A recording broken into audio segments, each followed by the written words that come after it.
Hola amigos, colegas, toda la comunidad que está suscrita a este canal Derecho Penal para Todos. Hoy es 6 de octubre 2021. Ayer hice un video en el que lo titulé pues coincidiendo con el pensamiento académico del doctor Raimundo Antonio Tello de la improcedencia de la preclusión en el caso de Álvaro Uribe.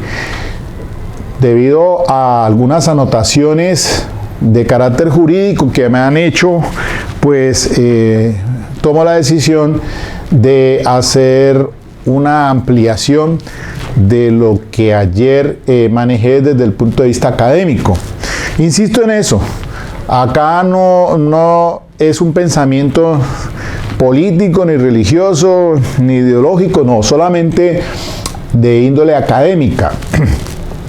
Por la trascendencia que tiene este asunto de la preclusión del artículo 332 de la ley 906, pues es importante revisar aspectos puntuales en torno a ello, y entonces quiero decir dentro de estos 30 minuticos hacer claridad en algunas cosas.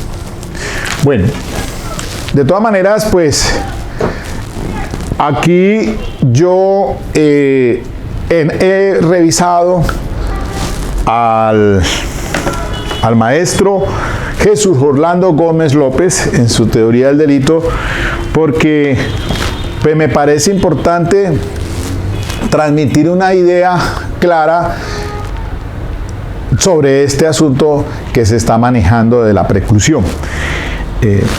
Desde el punto de vista dogmático, porque acá hay unos asuntos que no son pues como muy fácil de absorber, y pues es necesario entonces ampliarlos. Acá aparecen unas sentencias de la Corte Constitucional que son la C-873 del 2003. Esa es ponente el magistrado Manuel José Cepeda, y la C-1154 del 2005, que también es ponente el doctor. Y hay un radicado 53-107 del 2018, que fue el que mencionó el doctor Tello en su canal de YouTube, que tiene todos los martes. Él hace una publicación en temas puntuales de noticia, incluso político y etcétera, etcétera, pero que es importante entonces de pronto que ustedes puedan revisarlo. Pero bueno, vamos entonces a entrar a ser pues más específicos, y para ello tengan en cuenta lo siguiente. Miren, el Código Penal, la ley 906 de 2004, consagra el artículo 79, que es el archivo de las diligencias, y allí dice que cuando la Fiscalía tenga conocimiento de un hecho respecto del cual constate que no existen motivos o circunstancias fácticas que permitan su caracterización como delito, y aparece un O, que es una disyuntiva, dice, o indiquen su posible existencia como tal, dispondrá el archivo de la actuación. Entonces son dos cosas. Primero, que no existan las circunstancias fácticas que permitan la caracterización como delito, o indiquen su posible existencia como tal. Cuando hablamos de cuando se hablan de circunstancias fácticas, es porque el artículo 9 y el artículo 10 del Código Penal, cuando nos hablan pues de la conducta punible y de la tipicidad, pues se refieren a una conducta. Para que la conducta sea punible, se requiere que sea típica, antijurídica y culpable, dice el artículo 9. Y el 10, que dice la tipicidad: la ley penal definirá de manera inequívoca, expresa y clara las características básicas estructurales del tipo penal. Mientras que el artículo 25 indica que la acción y omisión. La conducta punible puede ser realizada por acción o por omisión. Entonces, estamos en el juzgamiento desde un acto. Muy bien, hecha esa claridad entonces, el artículo 79 que fuera revisado por la Corte Constitucional mediante la sentencia C-1154 del 15 de noviembre del 2005, declaró exequible condicionadamente la presente norma en el entendido que la expresión, entre comillas, motivos o circunstancias fácticos que permiten su caracterización como delito, cierro comillas, corresponde a la tipicidad objetiva y la decisión del fiscal deberá ser motivada y comunicada al denunciante y al Ministerio Público. Cuando la Corte revisa entonces este artículo con esta sentencia, dice así concretamente, permítame lo que dice para entender un poco mejor. Comillas, para que un hecho pueda ser caracterizado como delito o su existencia pueda ser apreciada como posible, se deben presentar unos presupuestos objetivos mínimos que son los que el fiscal debe verificar. Dichos presupuestos son los atinentes a la tipicidad de la acción. La caracterización de un hecho como delito obedece a la reunión de los elementos objetivos del tipo. La posibilidad de su existencia como tal surge de la presencia de hechos indicativos de esos elementos objetivos del tipo. Sigue diciendo, sin entrar en detalles doctrinarios sobre el tipo objetivo, se puede admitir que el tipo objetivo pertenece siempre la mención de un sujeto activo del delito, de una acción típica y 3, por regla general, también la descripción del resultado penado, cierra comillas.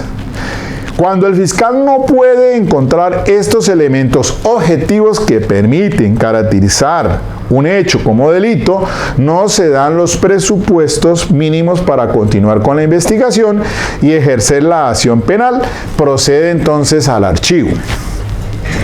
Hay que decir aquí que el fiscal en una situación de estas lo que hace es ordenar el archivo de la investigación previa notificación al Ministerio Público y al afectado. Y entonces esto no tiene ni reviste las características de cosa juzgada. Quiere decir que si las víctimas tienen la posibilidad tendrán la posibilidad de solicitar la reanudación de la investigación y de aportar nuevos elementos probatorios para reabrir la investigación. Quiero que esto quede claro porque ahora vamos a pasar a la preclusión. Entonces, escindir una cosa de la otra, para que me entiendan. Entonces, ¿qué pasa? El fiscal ahora en este sistema de la ley 906, cuando entró en vigencia, a partir pues del acto legislativo que diera, el acto legislativo 03 del 2002, modificó en su artículo segundo, dice el 250, y dentro de las facultades que le dio a la Fiscalía, dice en el numeral quinto, podrá solicitar ante el juez de conocimiento la preclusión de las investigaciones cuando, según lo dispuesto en la ley, no hubiera mérito para acusar. Así las cosas, entonces, el fiscal tiene pues esta herramienta del artículo 79 vigente de la ley 906 para archivar las diligencias, pero que no hacen tránsito a cosa juzgada, o sea, ya se pueden otra vez desarchivar y iniciar la investigación como tal. Y después de esa indagación preliminar, entonces, que aborda pues con esa facultad que tiene el fiscal, pues entonces solicitará la respectiva imputación y también posiblemente puede hacer que pida la detención de la medida preventiva. Pero entonces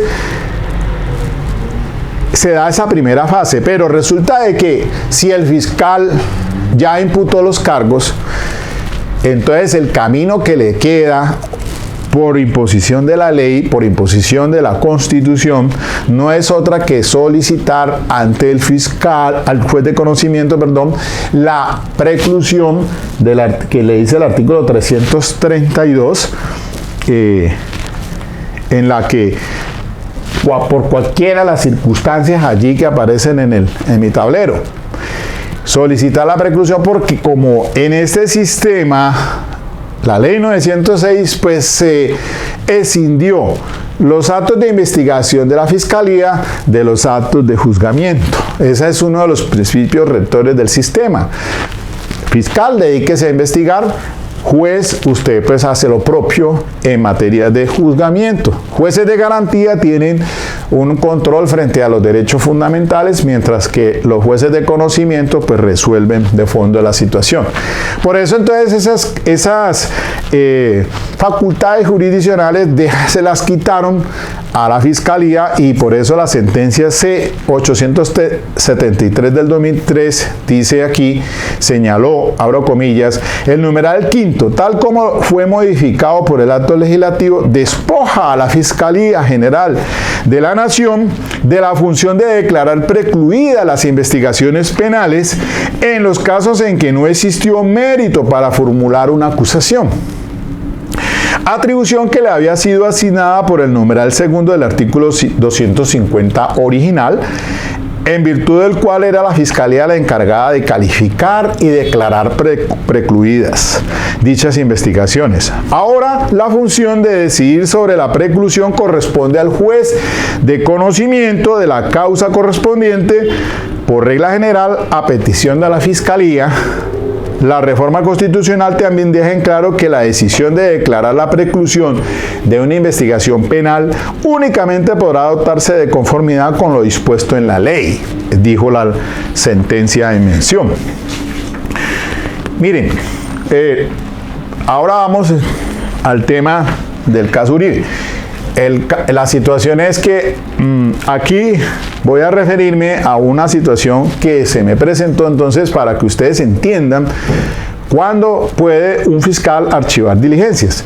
Es el caso del ciudadano que de Cartagena se trajeron aquí hace 2 años, el que estaba presuntamente vinculado por concierto para delinquir agravado con fines de narcotráfico, y que supuestamente en una bodega de Cartagena estaba construyendo un submarino o un sumergible para esos fines. Se lo traen acá con otras personas. 5 días estuvimos ante juez de garantías, legalización de captura, imputación y medida de aseguramiento. Cuando atacamos la inferencia razonable, allí está colgado en mi canal, inferencia razonable, bancada de abogados, que lo pueden consultar, pues eso dio pie a que la juez de control de garantías se abstuviera a decretar la medida de aseguramiento. Resulta que eso avanzó, siguió allí, pasó 1 año, 2 años, hasta ahora que el fiscal especializado, a petición de la fiscal que tiene el caso, porque otra fue la que vino aquí para el tema de las garantías, aquí las pristinas diligencias, y otro el que asumió el conocimiento, y entonces el de conocimiento solicita al juez de conocimiento que se precluya en virtud del artículo 332, numeral tercero, inexistencia del hecho investigado. Esa inexistencia del hecho investigado, miren que el juez, en este caso el especializado, al resolver, estudió todo el caso y recientemente tomó la decisión, que allí aparece también en mi canal, en una charla que di sobre eso, de inferencia razonable. Dijo el juez, ese fiscal pudo haber archivado las diligencias, porque si estaba ante una inexistencia del hecho investigado, dado que la fiscal de esa ocasión aquí no trajo ni una foto al juez de garantía mostrándonos ni siquiera un tornillo que dijera que ese señor estaba construyendo un sumergible, no trajo absolutamente nada, absolutamente nada. Entonces, ¿cómo pretendía demostrar inferencia razonable frente a la tipicidad de la conducta y frente a la acción? ¿Qué clase de acción? Dolosa, culposa, preterintencional, y el tema de la tipicidad objetiva. Entonces, allí Dice el juez especializado, en esa decisión que yo la leí, que aparece colgada aquí en el canal, dijo, ese fiscal debió haber archivado esa diligencia, ni siquiera haber traído a ese señor aquí a formular imputación, menos legalizar, ordenó la captura, legalizaron, y fuera de eso imputación y medida intramural. Por fortuna no quedó preso ese señor.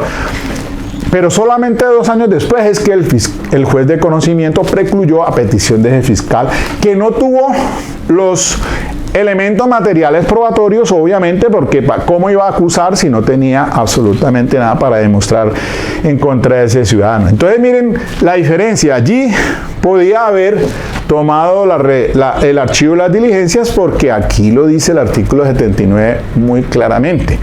Entonces nos habla es de, como dice la Corte Constitucional, los elementos objetivos del tipo, y entonces se puede admitir que el tipo objetivo pertenece siempre a la mención de un sujeto activo del delito, la acción típica y por regla general por la descripción del resultado penado, tres al menos. Y entonces, ahora vamos a ver en el tema de la tipicidad del hecho investigado, porque el amigo, el colega que me escribe, pero es que en este caso de Álvaro Uribe, pues el fiscal creo que hizo la solicitud fue de atipicidad del hecho investigado. Y entonces que como no estamos ante una sentencia finalmente, sino que esto es un acto previo, pero le digo yo, un momento, pues es que esta preclusión tiene las características de cosa juzgada. Por ende, sin ser una sentencia en tal, entre comillas, porque es un auto pues prácticamente interlocutorio, pero tiene la formalidad de una sentencia porque hace tránsito a cosa juzgada, digámoslo así. El juez, al examinar, mire lo que en este sentido sí lo dijo claramente Tello, diciendo: la preclusión es viable si el fiscal acredita argumentativa y probatoriamente 2 cosas. Han agotado las posibilidades investigativas, y 2, que hayan agotado las actividades investigativas, y 2, que la causal invocada está configurada más allá de toda duda. Es decir, que la causal demostrada sea cierta y no haya duda. Bueno, y entonces, pues, en ese orden de ideas, diríamos nosotros que, pues, el fiscal del caso Uribe, pues ahora lo que está haciendo es pedir ante un juez de conocimiento que se precluya. Claro, es que aquí también viene ahora sí entremos en ese aspecto legal frente a la preclusión. Para que ustedes, jóvenes que todavía están por terminar en sus carreras, los colegas que de pronto pues me escuchan en este canal, pues el tema de la preclusión, miren, las causales son complejas, eso no es cualquier cosa. Allí, si el fiscal va a hacer la petición, y aquí hay que tener en cuenta lo que dice el parágrafo del artículo 332, porque ¿en qué oportunidad se pide la preclusión? Pues dice la norma que si es en el juzgamiento, entonces puede hacerlo el fiscal, el Ministerio Público y la defensa por las causales 1 y 3, ¿sí? Pero si es acá en tránsito que no ha llegado a juzgamiento, como es el caso, pues entonces es el fiscal el que es el peticionante allí, el peticionario. Entonces, también debemos tener presente que en este trámite, según el 333, en ningún caso habrá lugar a solicitud ni práctica de pruebas. Pues yo no he revisado muy bien los audios de las intervenciones de los representantes de víctimas, pero será la discusión argumentativa en relación con la petición del fiscal y con sus elementos de prueba que tiene allí en ese proceso que se adelanta.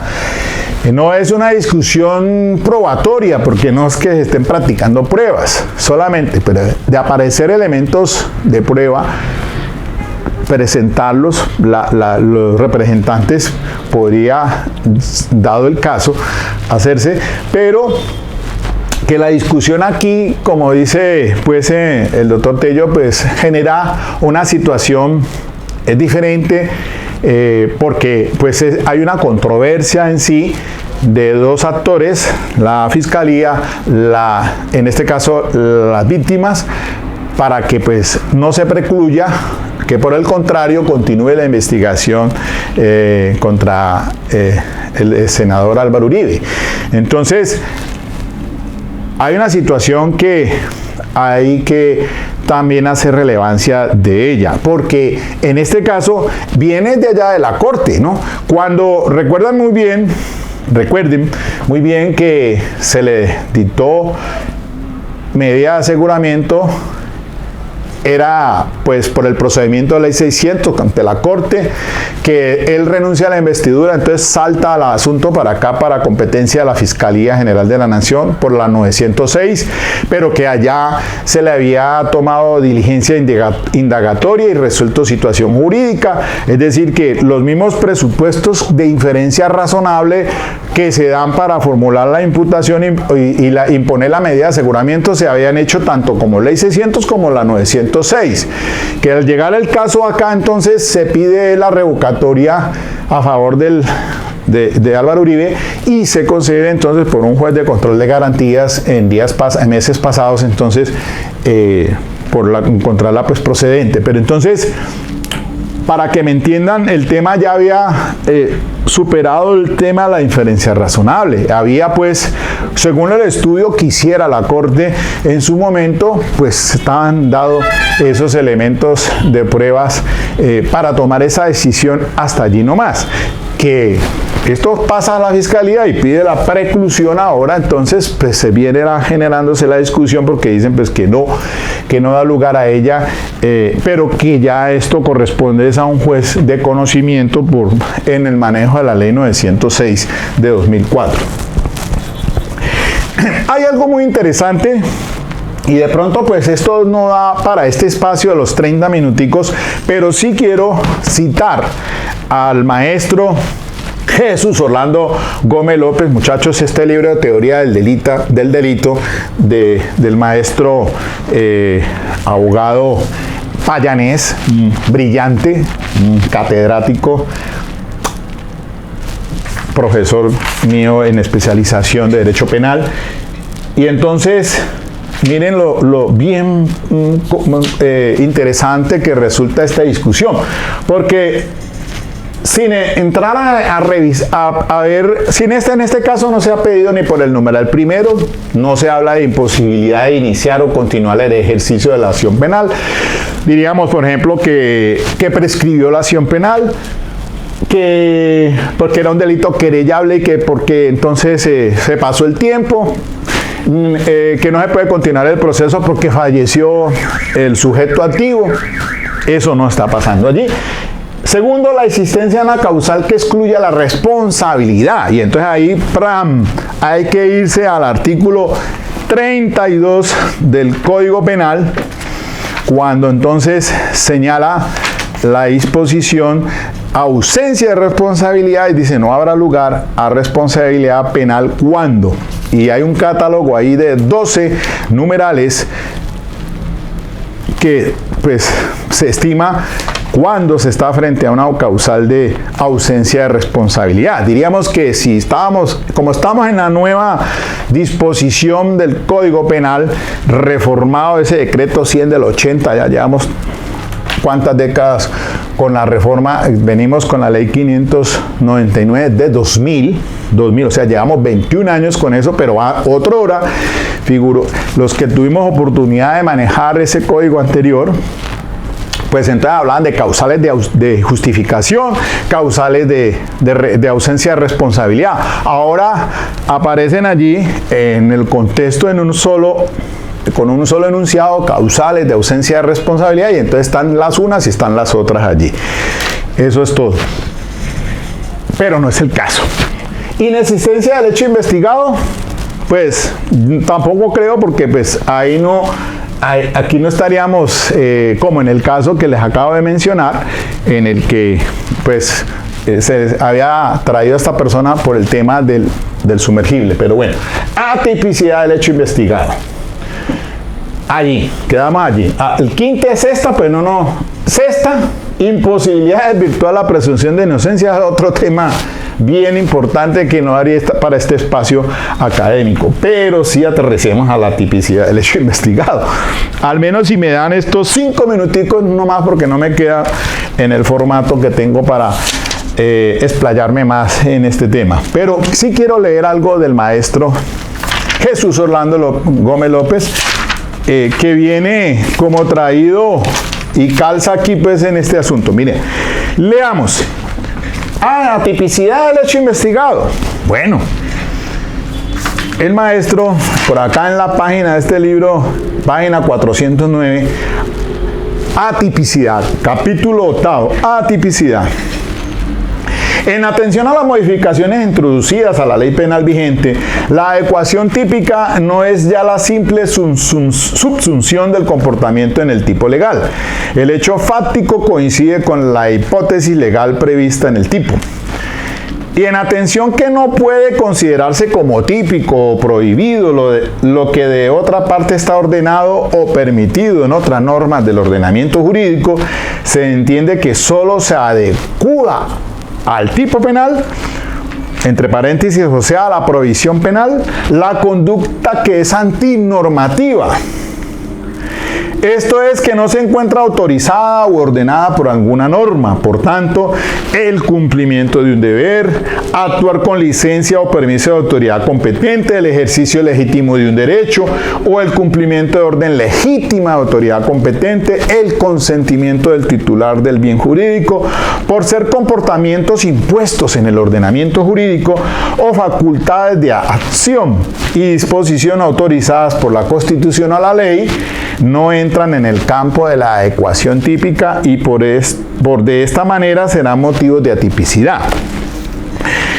Sigue diciendo acá, el tipo penal no es una simple descripción, enunciado de una conducta aséptica, sino que es en esencia la prohibición de una conducta contraria a las normas y en consecuencia únicamente se adecua al tipo la conducta que es antinormativa. Más aún, como más adelante nos referiremos, el numeral 10 del artículo 32 del Código Penal, al reglamentar el error de tipo, considera como una de sus modalidades el error sobre las concurrencias de los elementos fácticos de una causal de justificación. De esta manera, los presupuestos fácticos de las justificantes harían parte negativa del tipo. Eso me hace acordar de por ahí de una teoría endomática de los elementos negativos del tipo penal. Así las cosas, de eso estamos hablando de los esquemas después del clásico, el neoclásico, y ya hay que revisar todo el tema del esquema finalista. Así las cosas, si el autor considera errada e invenciblemente que es víctima de una agresión actual e injusta y repele la presunta agresión, su comportamiento no sería atípico. Aquí habla de que sea invencible, porque si es vencible, entonces salta o queda la responsabilidad de carácter culposo, porque es que no actúa con dolo. O sea, el ejemplo clásico, aquel que piensa que va a ser atracado en el banco, el vigilante, porque ve llegar alguien con un taco, parece ser que fuera lleva el señor realmente es un taco de billar, pero él piensa que es que lleva allí un arma de fuego, hace algún movimiento pues imprudente, digamos, y el vigilante piensa que es que le va a agredir y dispara su arma de dotación, causa la muerte. Entonces, ¿cómo sería ese juzgamiento allí frente a esta hipotética situación? Entonces, no se le puede juzgar como si fuera un resultado doloso en su acción por el error de tipo, pero si es invencible no pasa nada, pero si es vencible, entonces a responder por un homicidio culposo. Un tema del error de tipo que se da frecuentemente. Bueno, atipicidad por falta de elementos del tipo. Aprovechemos así. Rápidamente, la ausencia de tipicidad puede presentarse por varias razones, unas generales y otras particulares. En forma general, cuando el legislador no ha tipificado la acción en la ley, se hablará de una acción de una atipicidad absoluta. Ya la bigamia no está en el Código Penal, eso ya dejó de ser delito. Un supuesto caso, entonces una tipicidad absoluta. El hecho puede constituir un comportamiento contrario a derecho, pero si no se ha tipificado como punible, la acción será penalmente irrelevante. Asimismo, la tipicidad puede ocurrir cuando, pese a estar previsto el delito en la ley, la acción concreta no se adecúa a los presupuestos del tipo legal por falta de alguno de los elementos propios del tipo, sea que se trate del autor, el elemento subjetivo de la acción, los elementos normativos, el resultado típico o por imposibilidad de imputar el resultado del autor. Cuando leo esto estoy leyendo como que casi es la misma C1154 del 2005 para el archivo. Y ustedes revisen eso. De igual forma, la acción restará atípica pese a su adecuación formal a un dispositivo legal cuando la acción es socialmente adecuada. ¿Cuándo es una acción socialmente adecuada? Mire, usted entra a un banco y el vigilante cierra la puerta y lo tiene a usted por un tiempo allí esperando a que abran la caja, que no sé qué cosa. Diría alguien, no, eso es un secuestro. Una conducta socialmente adecuada. O cuando el daño es insignificante o de bagatela, de suerte tal que no se ha producido afectación significativa para el bien tutelado. Otro tema que daría para una charla más extensa en el tema de los delitos de bagatela. Bueno, y salto acá al error de tipo.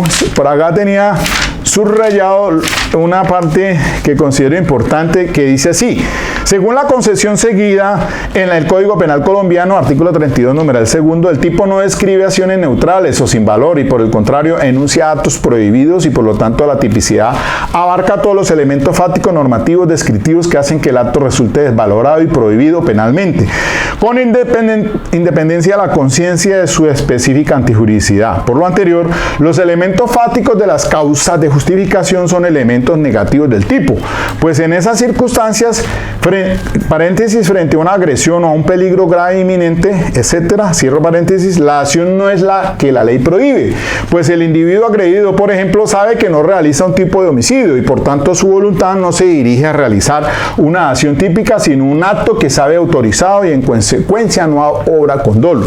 De allí entonces es que acoge uno de los esquemas del finalismo, la respuesta del artículo 32, el numeral décimo que cito yo, respondiendo frente a ese resultado dañoso, que si es vencible se debe sancionar como culposo. Entonces eso es del esquema, de una de las teorías del esquema finalista. Creo que aquí dejo ya en este formato, pero finalmente entonces miren que no es nada fácil este tema, pero que ese juez que tiene que resolver este caso le va a tocar compleja la situación, sí señor. Pero bueno, ahí está abierta la discusión, mis queridos amigos. Quería era complementar esto, nomás pues así, y después vuelvo y abordo otros temas, que esto es